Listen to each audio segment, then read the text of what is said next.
नमस्कार, SBT news में आपका स्वागत है। पेश है 29 सितंबर शुक्रवार सुबह 6:15 बजे राजस्थान की बड़ी खबरें।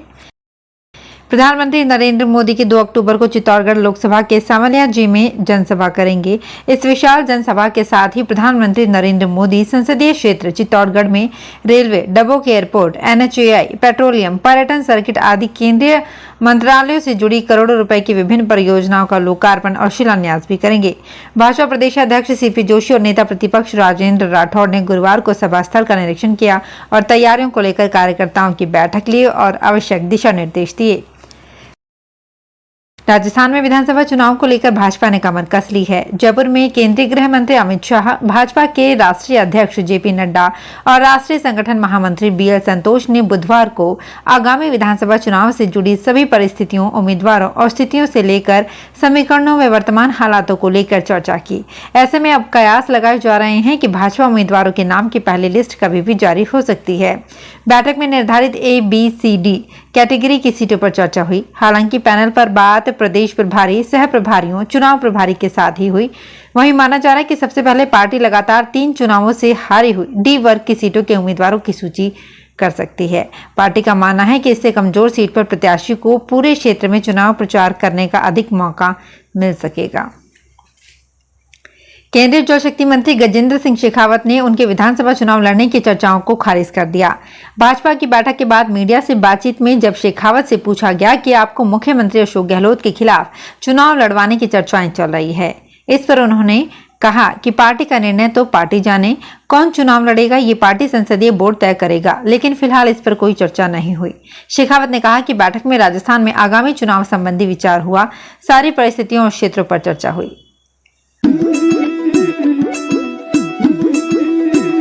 राजस्थान मेरी जान, जीवन हुआ यहाँ आसान। राजस्थान मेरी जान, जीवन हुआ यहाँ आसान। पेंशन लौटी है, वही हिफाजत लौटी है, रिटायरमेंट फिर से सम्मान। राजस्थान मेरी जान। पूरा जीवन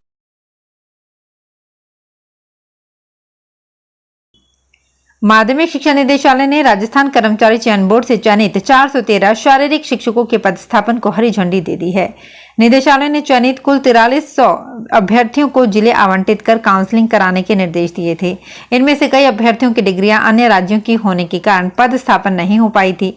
413 अभ्यर्थियों की डिग्रियां जांच में सही पाए जाने पर जिला शिक्षा अधिकारियों को 29 सितंबर तक नियुक्ति एवं पदस्थापन आदेश जारी करने के आदेश दिए गए हैं। इन्हें 20 अक्टूबर तक कार्य ग्रहण करना होगा। राजस्थान में विधानसभा चुनाव को लेकर भारत निर्वाचन आयोग ने भी अपनी तैयारियां तेज कर दी है। इसी कड़ी में मुख्य चुनाव आयुक्त राजीव कुमार, निर्वाचन आयुक्त अनूप चंद पांडे और निर्वाचन आयुक्त अरुण गोयल शुक्रवार से 3 दिवसीय यात्रा पर जयपुर आ रहे हैं। इस दौरान वे प्रदेश में विधानसभा आम चुनाव 2023 की तैयारियों की समीक्षा करेंगे। मुख्य निर्वाचन अधिकारी प्रवीण गुप्ता के अनुसार मुख्य निर्वाचन आयुक्त सहित अन्य वरिष्ठ अधिकारी 29 सितंबर को जयपुर में मान्यता प्राप्त राजनीतिक दलों के प्रतिनिधियों के साथ बैठक करेंगे। ऑनलाइन गेमिंग पर 28% गुड्स एंड सर्विस टैक्स 1 अक्टूबर से लगना शुरू हो जाएगा। Central board of indirect taxes and custom के चेयरमैन संजय अग्रवाल ने इसकी जानकारी दी। उन्होंने कहा कि गेमिंग कंपनियों को इसके लिए प्रोसेस के तहत लीगल नोटिस भेज दिया गया है। उन्होंने कहा कि सभी राज्यों की विधानसभाएं GST संशोधन विधेयक 2023 को अपने यहाँ 30 सितंबर तक पास करा ले या अध्यादेश लाकर 1 अक्टूबर से लागू करे। उन्होंने कहा कि इसके लागू होने के 6 महीने बाद रिजल्ट की समीक्षा की जाएगी। कांग्रेस सांसद राहुल गांधी गुरुवार 28 सितंबर को दिल्ली के कीर्ति नगर फर्नीचर मार्केट पहुंचे। यहां बढ़ई कामगारों से राहुल ने कुर्सी बनाना सीखा। उन्होंने लकड़ी पर आरी और रंदा चलाया। कारखाने में काम कर रहे कर्मचारियों से बातचीत करके उनका हाल चाल भी जाना। राहुल के इस विजिट का वीडियो कांग्रेस ने सोशल मीडिया पर शेयर किया है। राहुल गांधी भारत जोड़ो यात्रा के बाद से लगातार कामगारों, मजदूरों के पास जाकर उनका काम देख रहे हैं, उनकी परेशानियां शेयर कर रहे हैं। यह सिलसिला अप्रैल से शुरू हुआ था।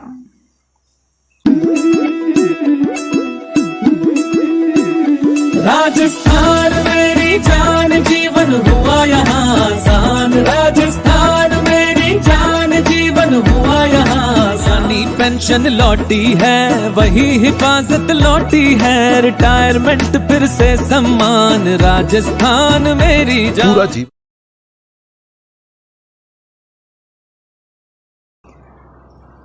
राजस्थान में फायर एनओसी के नियमों में कुछ बदलाव करते हुए अब 1 वर्ष से बढ़ाकर 3 एवं 5 वर्ष तक किया गया है। इसमें फिलहाल अस्पताल एवं उद्योग के लिए 1, 3 व 5 वर्ष का प्रावधान किया गया है। बाकी सबके लिए सिर्फ 1 वर्ष की ही एनओसी मिलेगी। इससे लोगों को हर वर्ष के झंझट से राहत मिलेगी। दूसरी ओर बिना एनओसी वालों के विरुद्ध की जाने वाली कार्यवाही को अब जुर्माना भी जोड़ा है, जिसके तहत एनओसी नहीं लेने या उपकरण नहीं मिलने पर 5,000 रुपए का जुर्माना देना होगा। राजस्थान में नए जिलों के गठन के बाद ग्रामीण विकास एवं पंचायती राज विभाग ने बुधवार को नवगठित जिलों के क्षेत्राधिकार तय किए हैं। जिलों का क्षेत्राधिकार निर्धारण कर देने के बाद नवगठित जयपुर ग्रामीण जिले में 16 पंचायत समितियां रह गई। इस दौरान खास बात ये रही कि कोटपुतली बहरोड जिले की विराटनगर पंचायत समिति की ग्राम पंचायत गुजरपुरा के विभाग ने टुकड़े कर 3 राजस्व ग्राम जयपुर ग्रामीण जिला एवं 1 राजस्व ग्राम को कोटपुतली बहरोड जिले में शामिल किया है। जानकारी के अनुसार राज्य सरकार द्वारा प्रदेश में 17 नए जिलों का गठन करने से 20 जिले प्रभावित हुए हैं। राजस्थान के चुनावी चौसर में तस्वीर तेजी से बदल रही है। जहां प्रधानमंत्री नरेंद्र मोदी के धुआंधार दौरे जारी हैं, तो वहीं भाजपा के राष्ट्रीय अध्यक्ष जेपी नड्डा और गृह मंत्री अमित शाह जयपुर में मैराथन बैठकें कर रहे हैं। इसी बीच चर्चाएं तेज हो गई है कि क्या राजकुमारी महारानी का विकल्प बनेंगी। दरअसल संसद से नारी शक्ति वंदन अधिनियम यानी महिला आरक्षण बिल के पास होने के बाद अब भाजपा में महिलाओं को खास तरजीह दी जा रही है।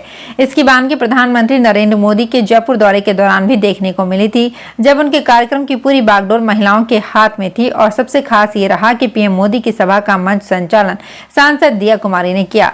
इसके बाद तरह तरह के कयासों का दौर शुरू हो गया। राजस्थान में अब नए पुराने सभी तरह के वाहनों पर हाई सिक्योरिटी नंबर प्लेट लगेंगी। 1 अप्रैल 2019 के बाद से पंजीकृत हो रहे वाहनों पर हाई सिक्योरिटी नंबर प्लेट लग रही है, लेकिन इससे पुराने वाहनों पर नंबर प्लेट लगाने के लिए परिवहन विभाग ने कार्य योजना तैयार कर ली है। मार्च 2024 तक सभी वाहन हाई सिक्योरिटी नंबर प्लेट युक्त हो जाएंगे। परिवहन विभाग ने हाई सिक्योरिटी नंबर प्लेट को लेकर गाइडलाइन जारी कर दी है।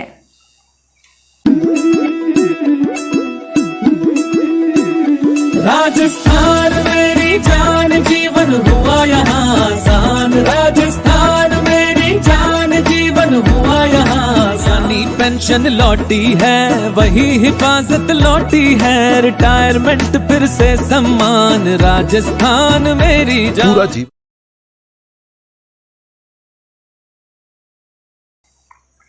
शेखावत के एक ट्वीट से सियासी हड़कंप मच गया है। कहते हैं सियासत में हर एक शब्द मायने रखता है, क्योंकि हर शब्द का मतलब होता है और उसे बेहद सोच समझकर बोला या लिखा जाता है।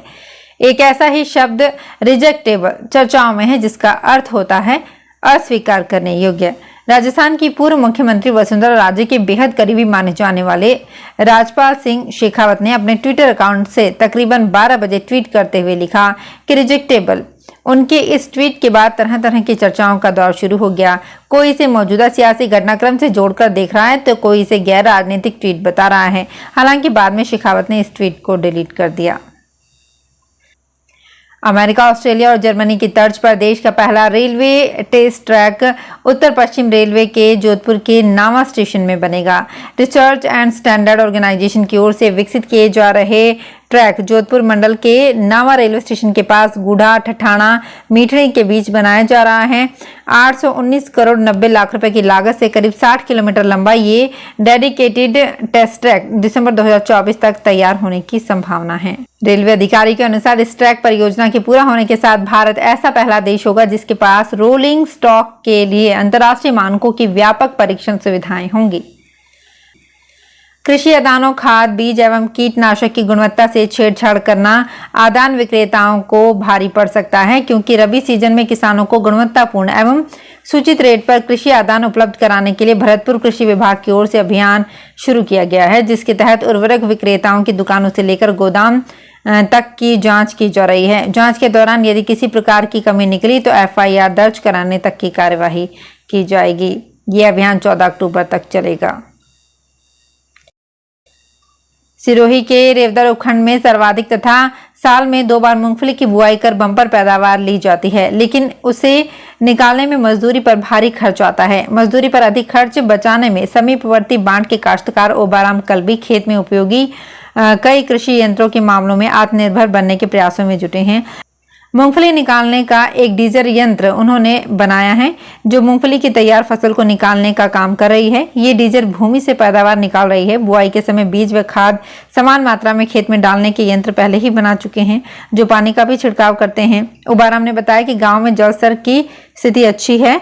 सिंचाई सुविधा मिलने से फसलों की पैदावार भी अच्छी होती है। यहाँ मूंगफली की साल में 2 बार बम्पर बुआई होती है।